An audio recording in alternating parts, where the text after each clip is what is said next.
Welcome to Close Your Eyes, Listen to Stories. Close your eyes, relax, and let me take you into the story. If you step quietly into Tudor England, you enter a realm where silk rustles over fear and where a baby's cradle can feel as dangerous as a battlefield. Before Elizabeth ever spoke a sentence that survived history, her life had already been weighed against treaties, prayers, and the impatient heartbeat of a king. Henry VIII wanted a son, England wanted certainty, and the court wanted to guess correctly which way the wind would turn. Into that restless air, on September 7th, 1533, Elizabeth was born at Greenwich Palace, red-faced and strong, and, to her father's disappointment, unmistakably a daughter. For a little, while the court pretended joy was enough, bells rang, banners stirred, and her mother and Bullen still stood in the bright center of royal favor. Yet even at her christening, small signs of unease drifted beneath the ceremony. The silver font shone. Great ladies carried the infant through the chapel. But the hoped-for prince had not arrived, and in Henry's world affection could harden into danger with terrifying speed. You can almost feel the room measuring the child and recalculating the future. Elizabeth's first years unfolded inside one of the most unstable households in European history. Her father had broken with Rome to marry Anne. Churches were being pulled by new doctrines and old loyalties at once.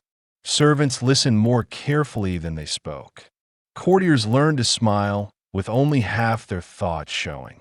Then, when Elizabeth was not yet 3, the whole structure beneath her cracked, and Bullen was arrested, accused of adultery, incest, and treason, and executed in May 1536.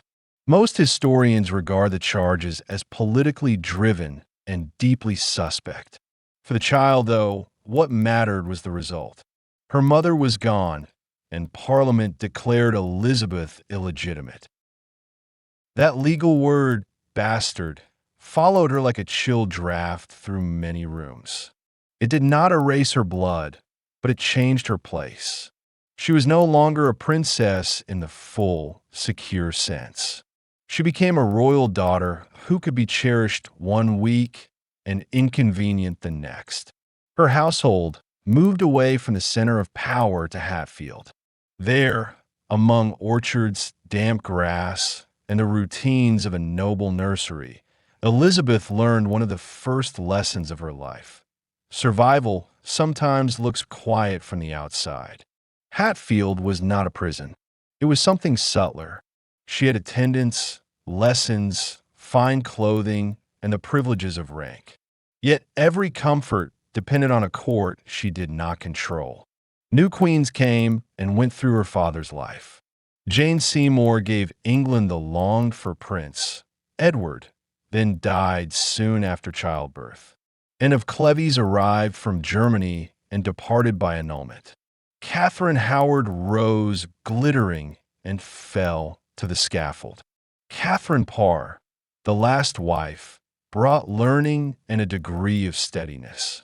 Imagine being a clever child and watching this parade of gowns, pregnancies, chapels, rumors, and funerals. Imagine learning early that a woman near a throne could be dressed in velvet at noon and destroyed by winter. Elizabeth responded not by shrinking, but by becoming watchful. Accounts of her childhood suggest a girl quick to learn, serious in manner, and already skilled at governing her expression. She grew up in an age that prized display, but she also absorbed the deeper Tudor art of concealment. Long before ambassadors praised her poise, she had practiced being careful. Long before she crafted speeches for Parliament, she had discovered that silence could be a shelter. There were gentler textures, too. You can picture pages turning in a quiet chamber, candlelight caught in the threads of embroidery, and the smell of rushes newly laid on the floor. The child who had lost her mother early did not become a ghost wandering the edges of the record. She developed appetite for language, music, dancing, and ceremony. She loved order in dress and room. She noticed manners. She noticed tones of voice. Even as history pressed on her, she was forming tastes that would later become part of her rule. By the time Henry VIII died in 1547, Elizabeth was 13, old enough to understand that a kingdom could belong to a brother while still shaping her own fate. She stood behind Edward and Mary in the succession, restored to the line by statute without fully recovering legitimacy in the clean emotional sense. That ambiguity would matter. So would the memory she carried from childhood. Crowns glitter, but they do not soften the floor beneath your feet. This is the world that made her. Not a golden age yet, not the painted majesty of later portraits, but a colder beginning. A girl with red gold hair, sharp ears, and reasons to mistrust sudden warmth. A daughter of Henry, a daughter of Anne, a child the realm had nearly mislaid, and one who learned, before almost anyone expected it, how to endure being underestimated. If Elizabeth's childhood taught her danger, her youth taught her discipline. The safest weapon available to a girl without an army was a trained mind, and she polished hers until it gleamed.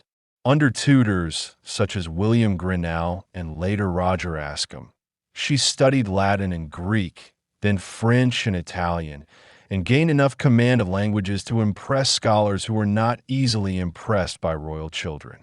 Ascham wrote admiringly of her intelligence, but what mattered more was the habit beneath the praise. Elizabeth learned to meet uncertainty by preparing harder than anyone expected. Her education was not ornamental. Humanist learning in Tudor England carried moral and political weight. A prince or princess was supposed to read history as a storehouse of examples, scripture as a field of conscience, rhetoric as a tool of rule. Elizabeth absorbed all of it. At 11, she translated Marguerite de Navarre's Mirror of the Sinful Soul and presented it to Catherine Parr in careful handwriting. You can almost see the pages, patient and deliberate, each line proving that the discarded daughter of and Bullen possessed both memory and control. Education, though, did not remove her from danger. After Henry's death, Catherine Parr married Thomas Seymour, the ambitious and reckless brother of Jane Seymour. Elizabeth lived in their household for a time, and there the record darkens into one of the strangest episodes of her life. Seymour flirted with her in ways that were, at best, grossly inappropriate and, at worst, predatory. He entered her chamber in the mornings. He cut at her gown in horseplay. Catherine at first treated some of it as mischief, then grew alarmed. The household broke apart. Catherine died after childbirth in 1548, and Seymour's ambition soon spiraled into treason. When the government investigated, Elizabeth was still a teenager. Yet the surviving evidence shows her answering questions with remarkable care. She did not collapse into confession. She did not give enemies loose threads to pull. This is one of the clearest early glimpses of the adult queen to come. Pressed by older men, surrounded by suspicion, she chose precision. She knew that innocence was not always enough in Tudor politics. Innocence had to be managed word by word. There were other currents moving around her. Her younger brother, Edward VI, reigned under Protestant advisors. The kingdom pushed further away from Roman Catholic practice. Mary, her older half-sister, remained a Catholic focus of attention. Elizabeth herself outwardly conformed where prudence required it, while carefully protecting room to survive whatever came next. Religious certainty in that generation could inspire courage, but could also get a person burned, exiled, or trapped in someone else's faction. Elizabeth grew into adulthood with the instincts of a fox in a country full of hunting horns. Yet you should not imagine only severity. Contemporary descriptions suggest she also danced well, rode well, and enjoyed music. She cultivated elegance without softness, charm without carelessness. There's a lovely little detail from her youth. She was proud of the beauty of her hands, which later admirers would praise almost as often as her face. In a court culture that read the body like a text, even a hand could speak of breeding, discipline, and command. She understood these languages of display as deeply as she understood Latin verbs. By Edward's final illness in 1553, the succession crisis returned like a storm many had pretended not to smell. The attempt to place Lady Jane Grey on the throne briefly reordered the world, then collapsed. Mary Tudor entered London in triumph and became queen. Elizabeth rode beside her at first, a brilliant young sister dressed in white and eager enough in appearance. But the harmony was thin. Mary was a devout Catholic. Elizabeth was the living child of the marriage that had broken Mary's mother's world. Politics lived inside family history, and family history lived inside religion. So Elizabeth waited, reading the room as she had always done. She wrote letters in a careful italic hand. She observed. She preserved friendships without trusting them too far. She built the reputation that would protect her best when she had the least power. Learned, prudent, self-controlled, hard to trap. Many rulers inherit a crown and then discover the labor of self-mastery. Elizabeth practiced self-mastery first. The crown would come later. By the end of her youth, she had become something unusual even in a remarkable dynasty. Not merely a king's daughter, not merely a survivor, but a woman whose intellect had turned into armor. Books could not stop a headsman's axe. Grammar could not quiet rebellion. But study had taught her how to think while afraid, how to answer without surrendering, how to stay standing in a room that wanted her off balance. Those gifts, quieter than trumpets and far less visible than jewels, would keep her alive when the next blow fell. The next blow came under Mary I, and it came with iron in it. At first, Elizabeth's position seemed manageable. She attended court, observed the restoration of Catholic worship, and maintained outward obedience. But Mary's marriage plans, her religious policies, and the broader unease of the realm produced resistance. In early 1554, Wyatt's rebellion broke out, partly in protest against the proposed Spanish marriage. Elizabeth almost certainly did not design the revolt, yet her name flickered through it like a dangerous candle. In Tudor politics, proximity to a plot could be nearly as fatal as authorship. She was summoned to London.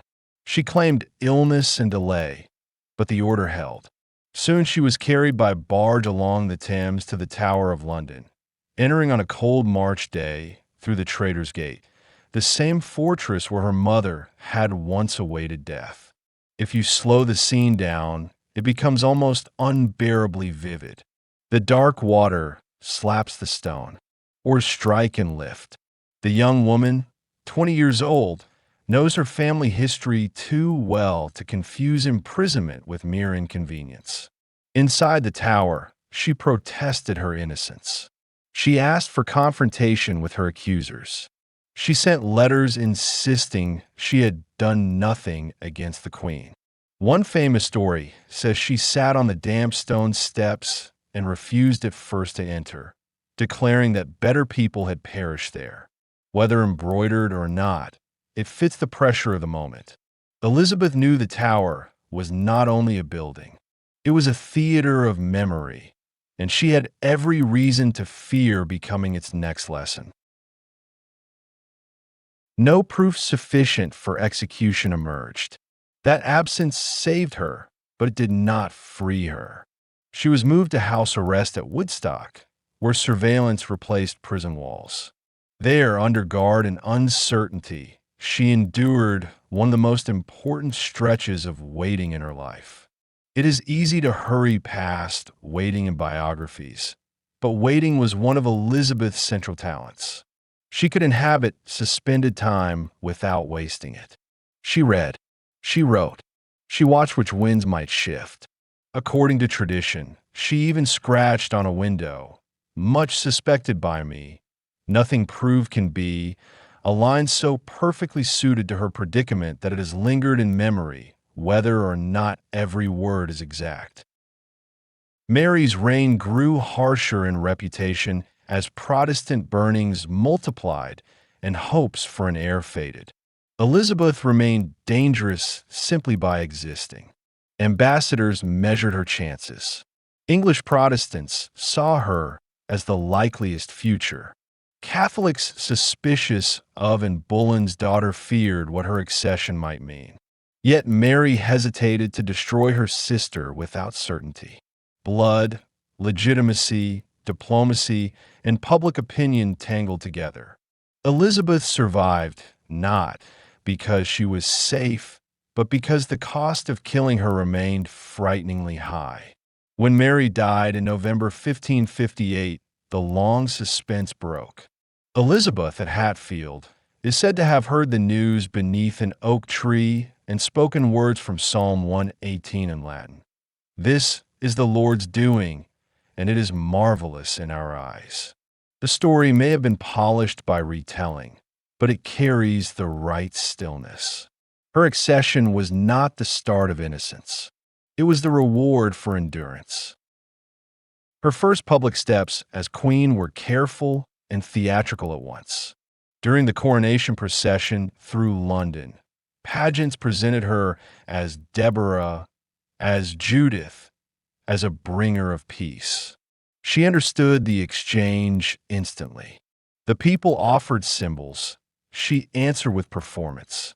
At one stop, she kissed an English Bible presented to her, a small gesture with enormous meaning in a country exhausted by religious whiplash. Soon she would shape the Elizabethan religious settlement, restoring royal supremacy over the church and establishing a Protestant framework broad enough, she hoped, to prevent endless tearing. She also chose advisors with unusual seriousness. William Cecil, methodical and penetrating, became one of her chief servants and perhaps the most important steady intelligence at her side.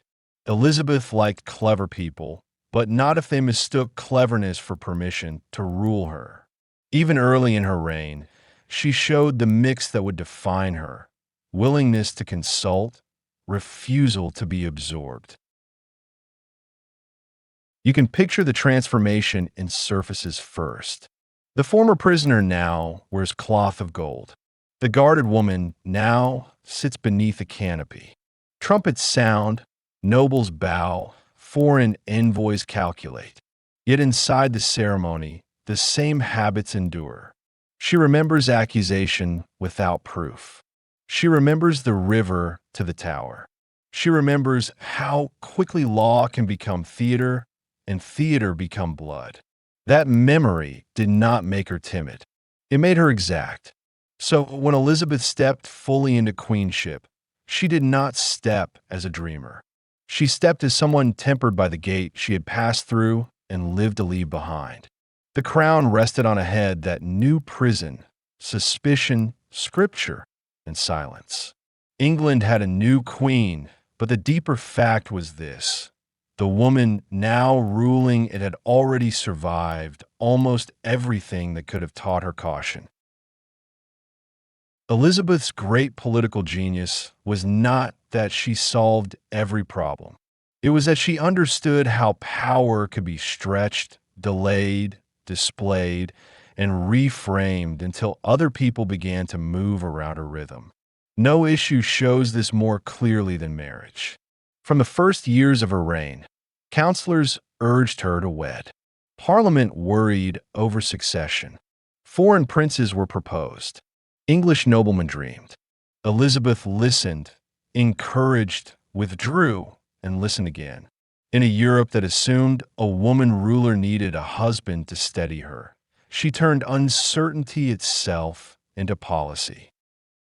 The closest emotional bond of her life seems to have been with Robert Dudley, later Earl of Leicester.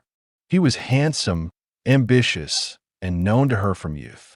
Their intimacy caused gossip almost at once. When Dudley's wife, Amy Robsart, died after a fall in 1560, scandal thickened around his name, and any straightforward marriage became politically poisonous. Elizabeth did not stop favoring him, but she also did not marry him. Whether affection, calculation, fear, or some painful blend guided her, the result was unmistakable. She would remain uncaptured. Other suitors entered the long dance.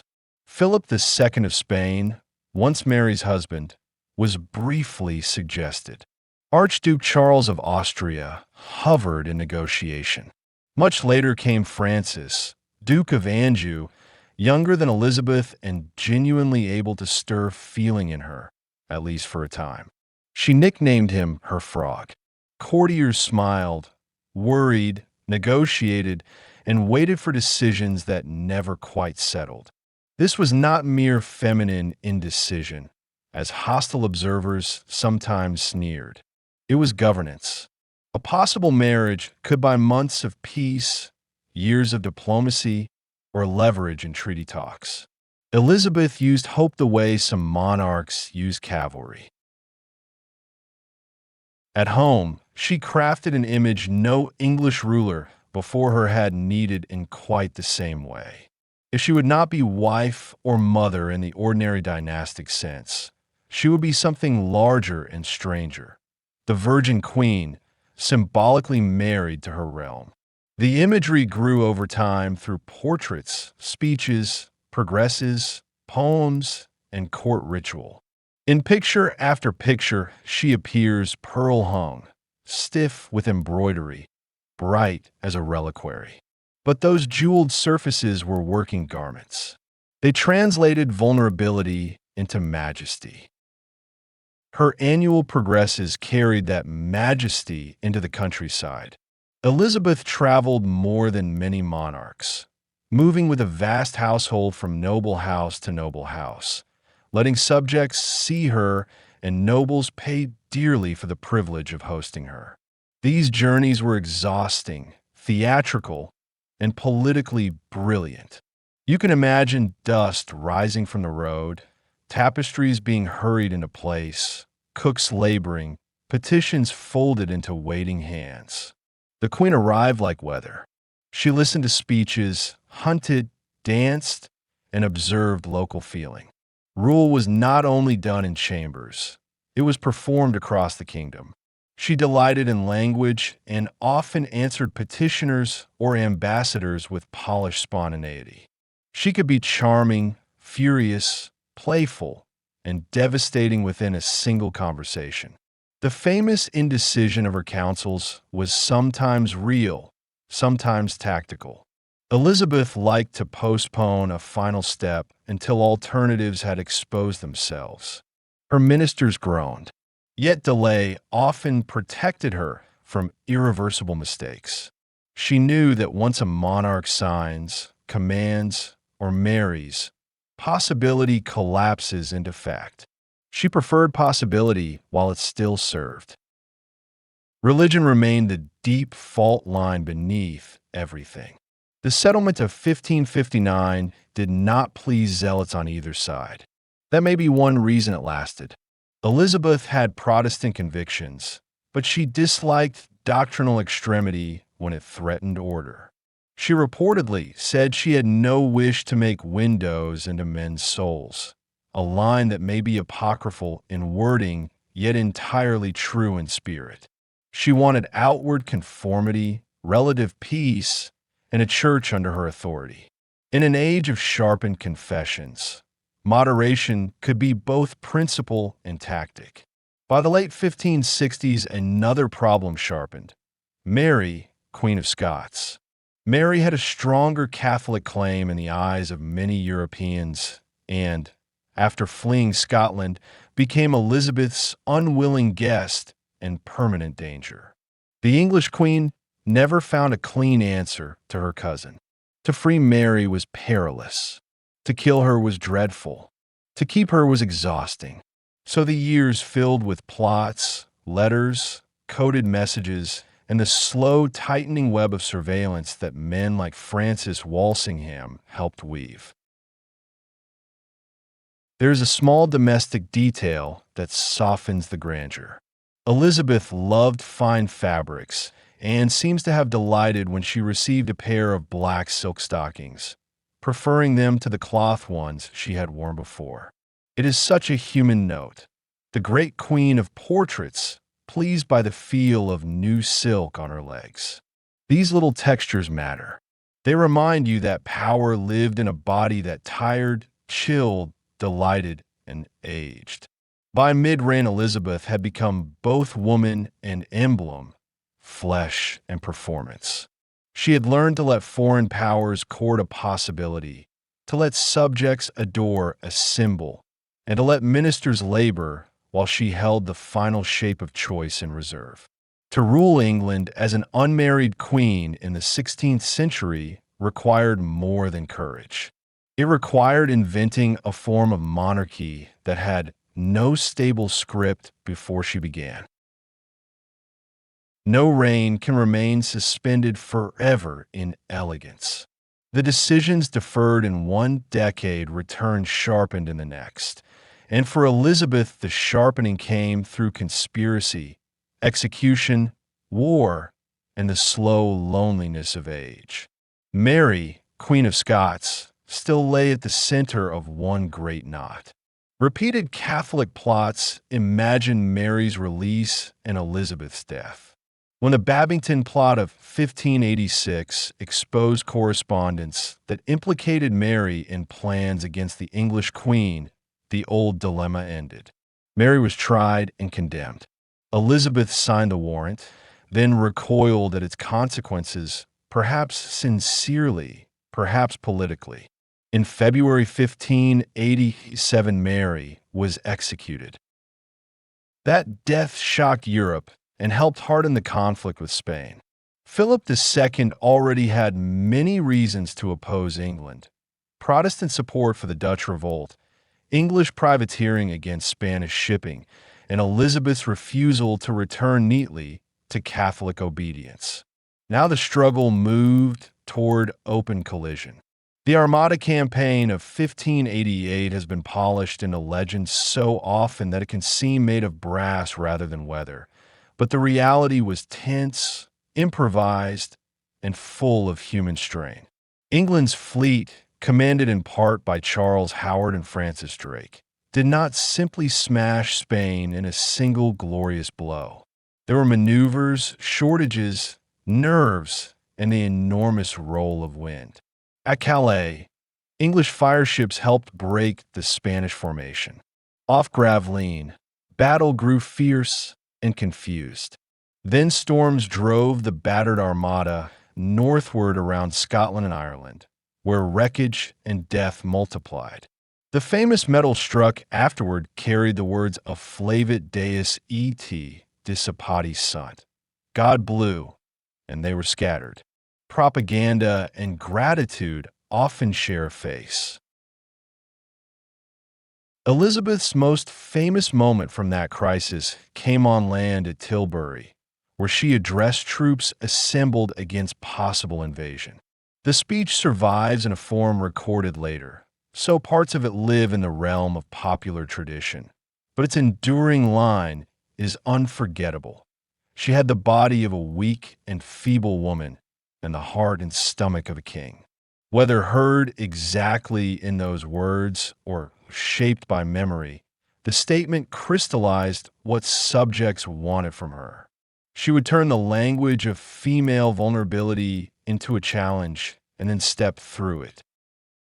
Victory did not make life simpler. War with Spain dragged on. Poor harvests and inflation strained ordinary people. Court factions sharpened. Favorites rose and fell. Robert Dudley died in 1588, the same year as the Armada, taking with him one of the oldest threads in Elizabeth's emotional life. Later, she placed hopes in the brilliant and erratic Robert Devereux, Earl of Essex, who wanted glory faster than prudence allowed.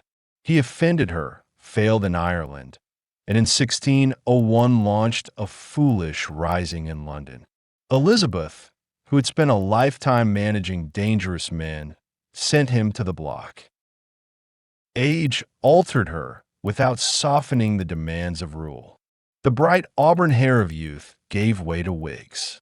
Heavy white cosmetics, whether from fashion, scarring, or both, contributed to the mask of late portraits. Her teeth were poor, at least in part because sugar had become a luxury marker among the rich. Ambassadors described ceremony growing more rigid around her. Yet, even in decline, she could still astonish with flashes of authority. She continued to read dispatches, balance counsels, and guard the mystery of succession longer than many thought wise.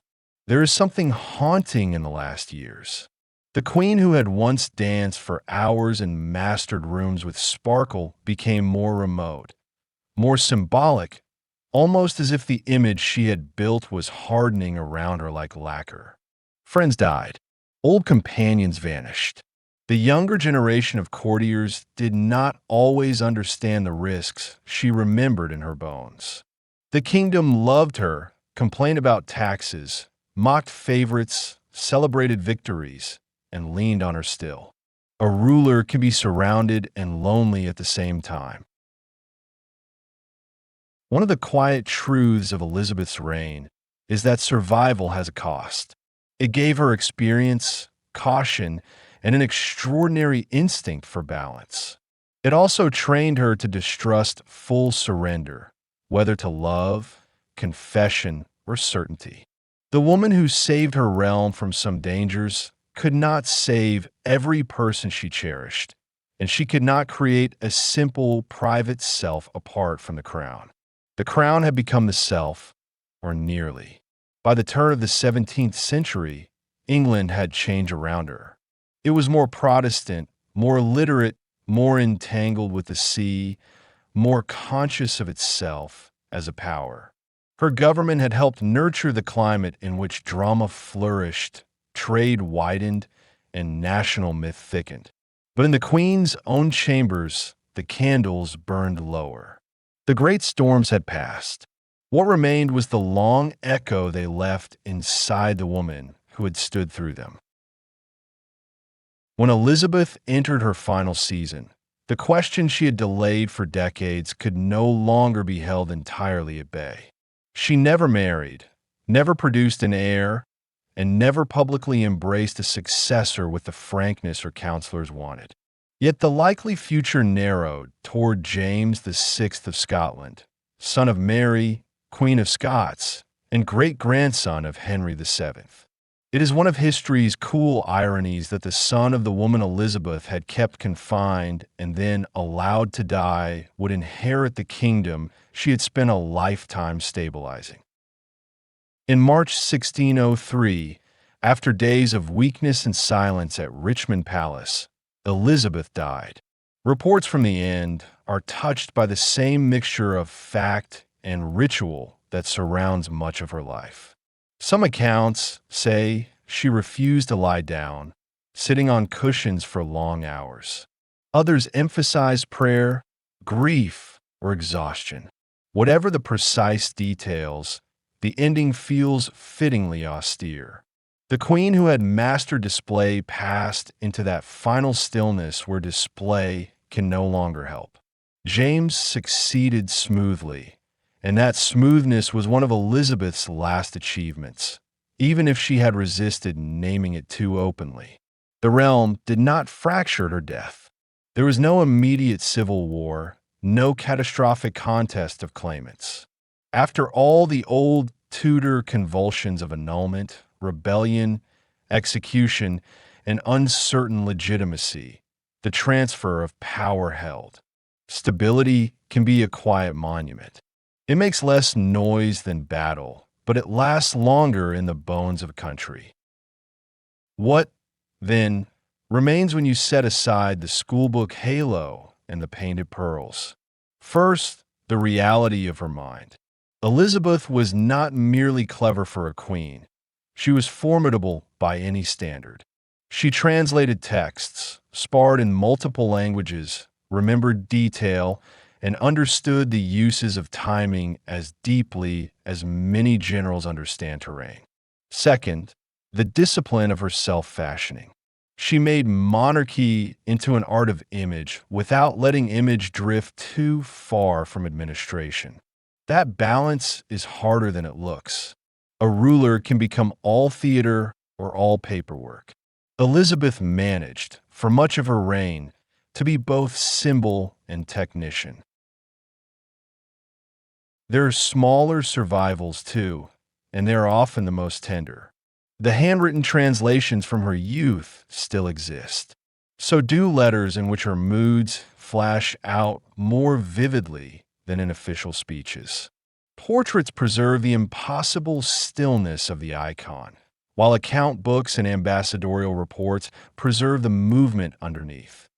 Payments for clothes, gifts of gloves, repairs, musicians, medicines, and the endless material business of maintaining majesty. History is kindest when it lets a ruler be made of both myth and laundry lists. You can also trace her afterlife in language.